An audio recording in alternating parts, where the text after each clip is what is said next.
Hello everyone, my daughter and I both went to see the new remastered version of Amadeus, the theatrical cut, at the cinema yesterday. I don't think I've ever seen the film in the cinema. I'm old enough to have seen the original theatre show back in the 1980s, Peter Shaffer's original play, which of course made a huge impact on me as a young person. The movie, of course, is now something of a classic, directed by the great Czech director Miloš Forman, and it's beautifully made. I mean, for a film shot in the 1980s, it hardly shows its age. It's a marvellous piece of work.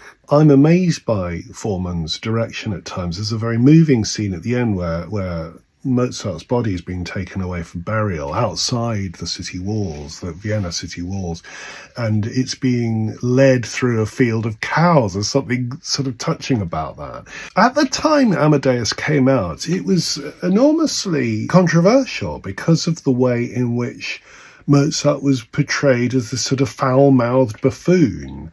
I think now that doesn't seem to be such an issue. We know that inevitably there's going to be a sort of dramatic conceit in a play, and that the dramatic conceit in Amadeus is very much the idea of mediocrity raised to the level of a sort of Faustian evil, personified by F. Murray Abraham's amazing portrayal of Salieri, who in some sense is desperate to gain his revenge on God for having made Mozart, this gibbering buffoon, into his mouthpiece. It's this idea that the mediocrity is jealous of genius. And of course that is true.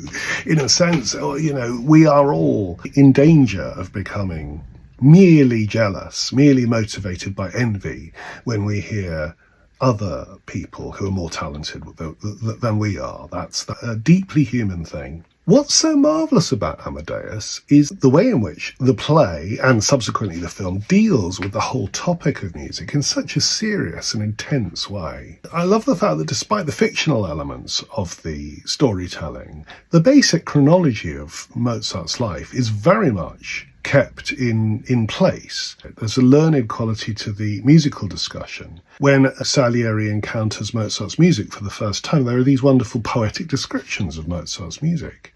And there's a wonderful irony in the film, which is that the only person who really understands and appreciates Mozart's music in the movie is Salieri. I mean, he is wonderfully admiring of his enemy.